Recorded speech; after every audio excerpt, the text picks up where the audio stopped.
Halo semuanya, di video kali ini saya akan menjelaskan materi terkait dengan Data Definition Language. Perlu diketahui bahwa dalam MySQL, database merupakan kumpulan dari objek-objek yang digunakan untuk menyimpan dan memanipulasi data seperti tabel, view database, trigger, dan prosedur tersimpan. Data Definition Language merupakan standar untuk perintah atau komen yang menentukan perbedaan struktur dalam suatu database. Statement DDL ini digunakan untuk membentuk, memodifikasi, dan menghapuskan objek database seperti tabel, indeks, dan user.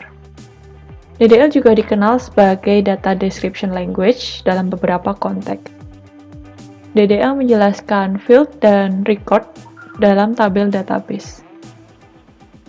Statement DDL yang biasa kita gunakan dalam SQL adalah create, alter, kemudian drop. Mari kita bahas secara lebih detail. Pertama, saya akan menjelaskan perintah create database. Sebelum melakukan apapun, kita perlu membuat database terlebih dahulu. Database merupakan tempat, kontainer, atau wadah dari suatu data. Database ini menyimpan kontak, vendor, user, atau berbagai jenis data lain yang kita perlukan. Untuk membuat database baru melalui program MySQL, kita dapat menggunakan langkah-langkah sebagai berikut. Pertama, kita harus login dulu ke MySQL Server menggunakan user root. Caranya dengan mengetikkan perintah MySQL -u root kemudian -p. Lalu kita masukkan password dari user. Apabila user root ini tidak memiliki password, maka dapat dituliskan MySQL -u kemudian root. Nah, setelah masuk ke MySQL Server, kita dapat membuat suatu database di MySQL dengan menggunakan statement create database, if not exist, dan kemudian dilanjutkan dengan database name. Oke, saya akan menjelaskan statement create database ini secara lebih detail. Statement create database ini diikuti dengan database name yang merupakan nama database yang ingin kita buat. Sebaiknya nama database ini harus bermakna dan mendeskripsikan isi dari database. Kemudian if not exist merupakan klausa opsional dari statement tersebut, artinya boleh ada dan boleh tidak ada. Klausa if not exist ini mencegah kita untuk membuat database baru yang sudah ada di server database. Karena kita tidak bisa memiliki dua database dengan nama yang sama di server database MySQL. Misalnya untuk membuat database baru yaitu database classic model, kita dapat menjalankan statement create database classic models, kemudian diakhiri dengan titik koma. Setelah menjalankan perintah ini, maka MySQL akan mengembalikan pesan atau message untuk memberitahu apakah database baru tersebut telah berhasil dibuat atau tidak. Selanjutnya saya akan menjelaskan bagaimana cara menampilkan daftar atau list database di MySQL. Kita dapat menggunakan statement show database untuk menampilkan list database di MySQL Database Server. Statement show database ini dapat digunakan untuk memeriksa database yang telah dibuat atau untuk melihat semua database yang ada di database server sebelum membuat database baru. Kita dapat melihat hasil dari statement show database pada gambar ini. Seperti yang ditunjukkan dengan jelas pada gambar, terdapat 3 database di server database MySQL. Information Scheme dan MySQL adalah database default yang tersedia saat kita menginstal MySQL. Dan Classic Model adalah database yang baru dibuat sebelumnya. Kemudian saya akan menjelaskan bagaimana cara memilih database yang ingin kita gunakan.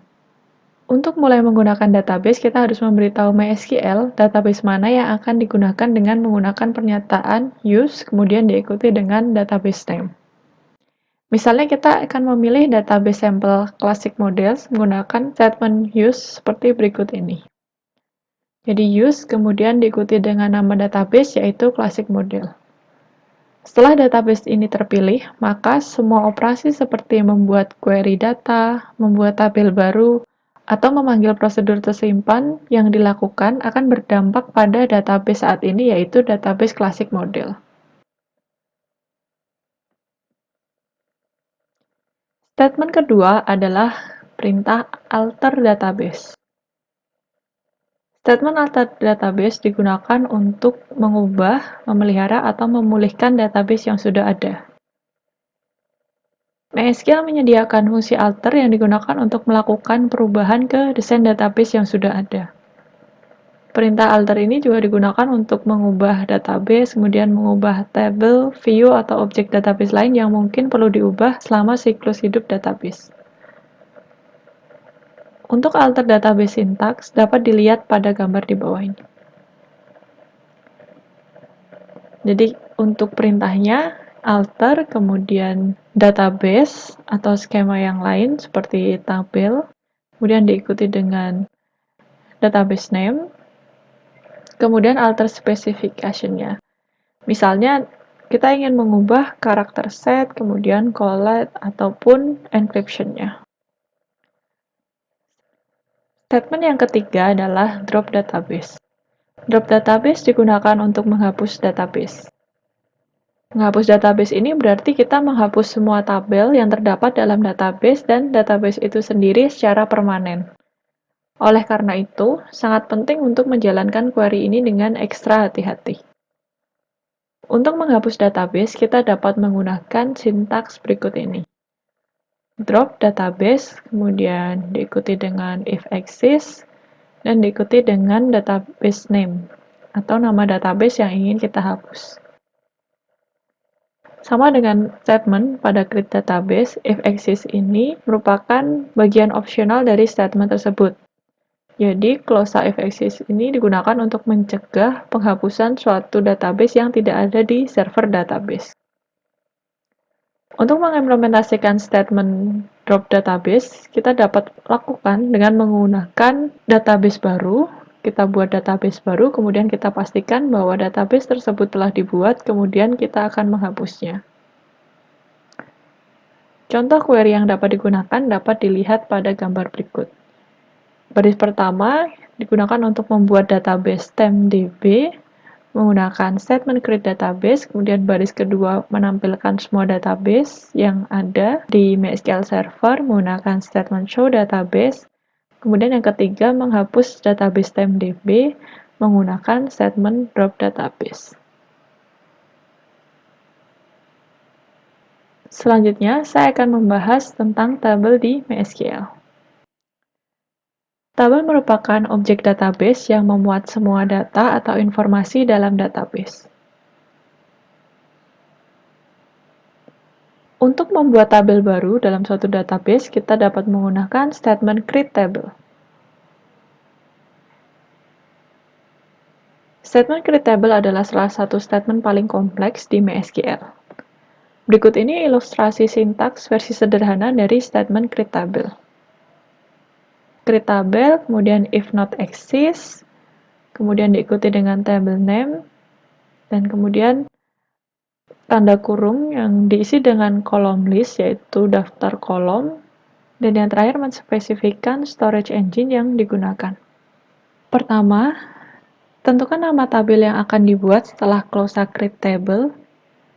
Nama tabel ini harus unik dalam suatu database. Kemudian sebagai catatan, if not exists merupakan klausa opsional yang memungkinkan kita untuk memeriksa apakah tabel yang dibuat sudah ada dalam database atau belum. Jika tabel ada di database, MySQL akan mengabaikan seluruh statement dan tidak akan membuat tabel baru. Sangat disarankan untuk menggunakan if not exists di setiap statement create table untuk menghindari kesalahan dalam membuat tabel baru. Kemudian yang kedua, kita menentukan daftar kolom dari suatu tabel di bagian kolom list. Dan setiap kolom dipisahkan dengan tanda koma. Ketiga, kita menentukan mesin penyimpanan atau storage engine untuk tabel di Closa engine. Statement ini bersifat opsional, jadi boleh tidak ada. Apabila engine ini tidak dideklarasikan, maka MySQL akan menggunakan InnoDB secara default. Nah, selanjutnya saya akan menjelaskan lebih detail terkait dengan column list. Column list ini menspesifikkan daftar kolom untuk suatu tabel. Untuk mendefinisikan column list, kita menggunakan sintaks seperti berikut ini.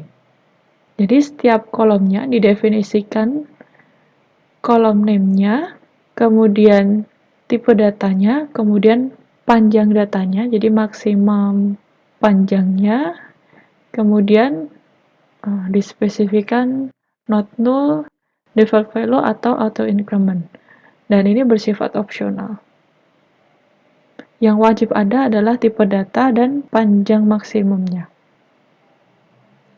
Oke, untuk kolom name menentukan nama kolom, kemudian setiap kolom memiliki tipe data dan panjang maksimum. Misalnya, untuk teks bisa diberikan tipe data varchar, kemudian panjang maksimumnya adalah 255.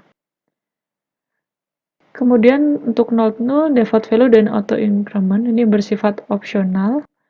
Not null menunjukkan bahwa kolom tersebut tidak dapat bernilai null atau kosong. Kemudian default value merupakan nilai default yang digunakan untuk menentukan nilai default dari suatu kolom. Kemudian auto increment menunjukkan bahwa nilai kolom yang dihasilkan secara otomatis setiap kali baris baru dimasukkan ke dalam tabel. Perlu diingat bahwa setiap tabel memiliki satu dan hanya satu kolom yang auto increment.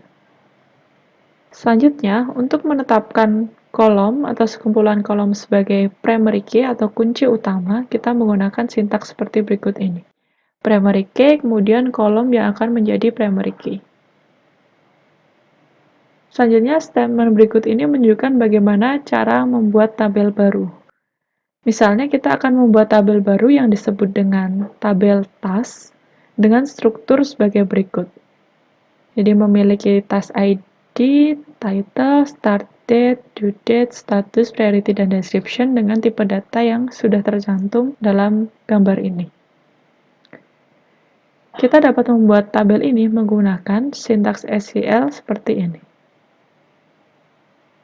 Create tabel if no exists, selanjutnya nama tabel yaitu task, kemudian yang pertama diikuti dengan kolom task ID, atau atribut task ID yang tipe datanya adalah integer, kemudian diset sebagai auto increment.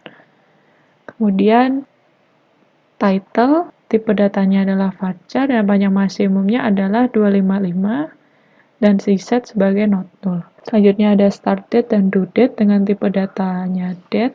Kemudian status dan priority, tipe datanya adalah tiny integer, kemudian not null. Lalu ada description, tipe datanya text, dan kemudian kita spesifikkan task ID sebagai primary key, dan yang terakhir adalah kita mengeset engine yang digunakan, dalam kasus ini adalah InnoDB. Selanjutnya, marilah kita bahas tentang alter tabel. Statement alter tabel digunakan untuk mengubah struktur tabel yang sudah ada. Biasanya digunakan untuk menambahkan kolom, kemudian menghapus kolom, mengubah tipe data kolom, menambahkan primary key, mengganti nama tabel, dan banyak lagi. Berikut ini ilustrasi sintaks statement alter tabel yang dapat digunakan. Jadi alter tabel, kemudian diikuti dengan tabel name-nya, kemudian diikuti dengan action-nya. Untuk mengubah struktur tabel yang sudah ada, pertama kita tentukan tabel name-nya yang akan diganti setelah Closa alter table, kemudian buat daftar serangkaian action yang diterapkan ke suatu tabel. Action bisa berupa apa saja seperti yang telah dijelaskan sebelumnya. Kemudian perlu diingat bahwa statement alter tabel ini dapat dilakukan dengan beberapa action dalam satu statement alter table. Dan serangkaian action ini dipisahkan dengan tanda baca koma. Misalkan kita ingin mengubah tabel task yang telah kita buat sebelumnya. Apabila kita ingin mengatur atribut auto increment untuk kolom task ID, maka nilai kolom task ID akan bertambah secara otomatis satu per satu setiap kali kita memasukkan baris baru ke dalam tabel task tersebut. Kita dapat menggunakan statement seperti berikut ini. Alter tabel task, kemudian change column, kemudian kolom yang akan diganti yaitu task ID, kemudian kita spesifikkan aturan baru untuk task ID yaitu tipe datanya integer 11 masih sama, kemudian tambah dengan not null dan auto increment. Kemudian misal kita mau menambahkan kolom baru yaitu kolom complete untuk mencatat persentase penyelesaian setiap task, kita dapat menggunakan alter tabel untuk menambahkan kolom baru ke tabel task dengan query seperti ini. Alter tabel task, kemudian add column, complete, kemudian tipe data dan lengthnya, kemudian di set null. Nah, kemudian kita tambahkan letak kolom yang baru tersebut yaitu di after description. Jadi akan ditempatkan setelah kolom description. Lalu misal kita tidak ingin menyimpan description di tabel task, jadi kita akan menghapus kolom description. Nah, kita bisa menggunakan statement alter tabel task, kemudian drop column description. Statement ini akan menghapus kolom description dari tabel task. Oke, selanjutnya perintah lain yang mungkin digunakan untuk memodifikasi suatu tabel. Misal kita ingin mengganti nama tabel, kita bisa juga menggunakan statement rename tabel, kemudian nama tabel yang lama, kemudian to, kemudian nama tabel yang baru. Nah, ini lebih mudah daripada menggunakan alter tabel seperti sebelumnya. Kemudian untuk menampilkan struktur tabel, kita bisa menggunakan sintaks describe, kemudian tabel name. Dari sini akan ditampilkan struktur dari tabel yang kita masukkan di tabel name. Kemudian yang terakhir, untuk mengganti nama kolom, kita bisa menggunakan alter table, kemudian kita spesifikkan tabel name-nya, kemudian change, kemudian diikuti dengan nama kolom sebelumnya yang mau diganti, kemudian nama kolom yang baru, diikuti dengan tipe data dan size-nya atau panjang data yang akan disimpan di kolom baru tersebut. Kemudian saya akan menjelaskan tentang drop table. Nah, drop table ini digunakan untuk menghapus tabel yang ada. Dalam contoh ini, kita akan menghapus tabel task yang telah dibuat sebelumnya. Sintaks di sini mencoba untuk menghapus tabel task dan menghapus satu tabel lagi yang tidak ada dalam database untuk mendemonstrasikan statement show warning. Jadi kita gunakan untuk menghapus tabel, drop table, kemudian if exists, kemudian diikuti nama tabelnya. Di sini adalah task dan non-existent tabel. Sintaks ini ketika di-run akan menghasilkan warning karena tidak ada tabel non-existent table di dalam database. Sehingga ketika kita menjalankan statement show warning, maka akan keluar message unknown table, non-existent table.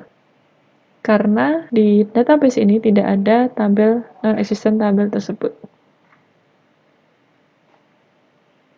Dan yang terakhir, ini merupakan sintaks yang digunakan untuk keluar dari program MySQL. Jadi kita dapat mengetikkan perintah exist apabila kita sudah selesai dan keluar dari MySQL.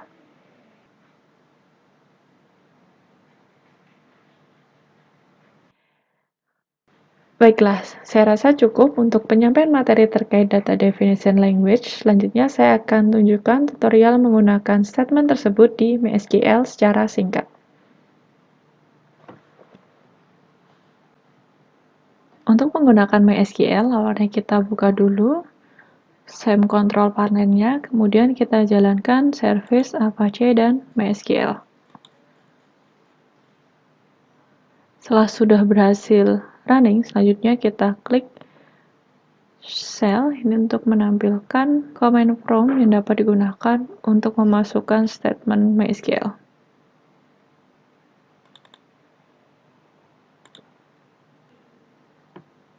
Oke, selanjutnya kita masuk ke dalam MySQL. Kita ketikkan MySQL strip U root kemudian strip P, enter, masukkan passwordnya. Di sini saya tidak menggunakan password, jadi langsung saya enter. Nah, sekarang kita sudah bisa memasukkan statement-statement MySQL atau query-query MySQL di sini. Misal, saya akan membuat database baru, create database, kemudian nama databasenya adalah company, dan diakhiri titik koma. Nah, query OK berarti database ini sudah berhasil dibuat. Kemudian, untuk menampilkan database yang ada di database MySQL Server, kita bisa ketikkan show databases, kemudian titik koma. Nah, ini adalah database-database yang ada. Di sini dapat dilihat bahwa company sudah masuk.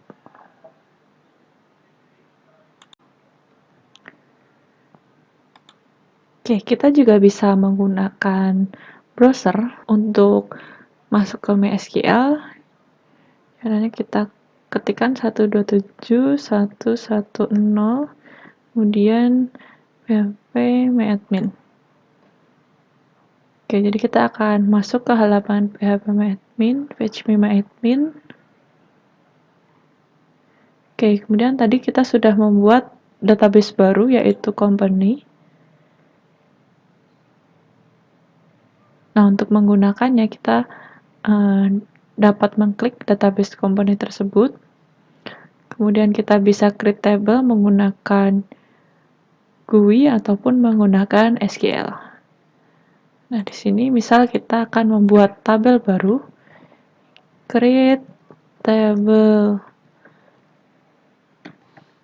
if not exist, kemudian employee, nama tabelnya, kemudian diikuti dengan kolom listnya. Yang pertama ada NIP, tipe datanya integer, kemudian di set mungkin 18, kemudian nama, tipe datanya varchar 255, kemudian jenis kelamin, mungkin bisa menggunakan enum. Enum ini maksudnya hanya ada dua pilihan di sini, yaitu L atau P. Kemudian departemen, mungkin departemen teks. Oke. Kemudian sudah selesai, kita tutup dengan kurung tutup dan semikolon. Go. Nah, ini MySQL return an empty result set, berarti ini sudah oke, sudah berhasil dibuat. Oke, di sini sudah dapat dilihat bahwa ada tabel employee. Nah, kita bisa melihat strukturnya dari tabel employee ini. Oke, di sini ada NIP, nama, jenis kelamin, departemen. Oke, selain menggunakan GUI untuk menampilkan struktur tabel, kita bisa menggunakan statement describe, kemudian employee. Describe diikuti dengan nama tabelnya. Nah, ini struktur dari tabel employee. Misal kita akan memodifikasi tabel tadi dengan men-set NIP menjadi primary key. Kita bisa lakukan dengan alter tabel, kemudian nama tabelnya, add primary key, kemudian diikuti dengan NIP-nya. Oke, seperti ini.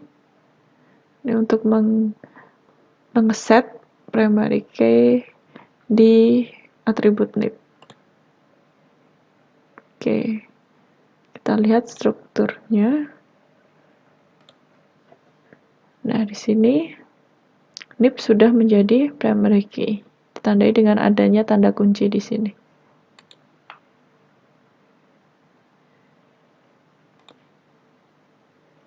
Oke, misal kita mau mengubah NIP menjadi not null dan auto increment, bisa ditambahkan alter table employee, kemudian change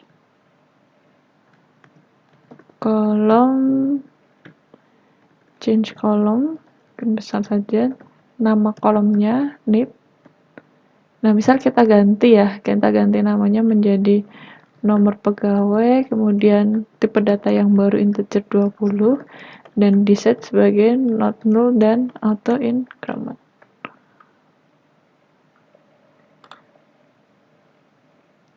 Oke, jadi sudah berhasil dirubah. Misal kita mau menambah kolom baru, kita bisa lakukan dengan alter table employee, kemudian add kolom, nama kolom barunya, font, misal varchar 12, kemudian posisi kolom yang baru setelah misal jenis kelamin. Jadi kolom baru sudah berhasil ditambahkan di sini. Oke, kita coba cek struktur yang baru. Oke, jadi di sini tadi sudah menjadi integer 20, kemudian auto increment, kemudian nullnya menjadi null karena kita tadi set jadi not null, kemudian ada atribut baru yaitu font dengan tipenya varchar 12. Oke, misal kita mau menambah kolom sudah mengganti nama tabel. Nah, kita bisa lakukan dengan alter tabel employee, rename pegawai, atau bisa juga rename tabel employee to pegawai. Nah, ada dua cara yang bisa digunakan. Kita pilih salah satu saja. Kemudian go. Nah, ini nama tabel ini sudah menjadi yang baru yaitu pegawai. Kemudian misal kita mau menghapus kolom, kita bisa gunakan alter tabel pegawai, kemudian nama kolom yang akan dihapus, drop kolom, diikuti nama kolomnya yaitu misalkan font.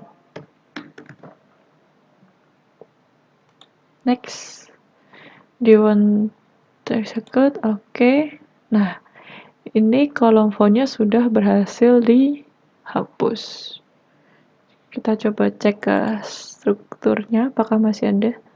Nah, di sini fontnya, atribut fontnya sudah hilang, kolom fontnya sudah hilang. Kemudian untuk menghapus tabel, kita bisa gunakan drop tabel pegawai. Oke, jadi nanti tabel pegawai akan hilang. Kemudian kita jalankan yang terakhir, drop database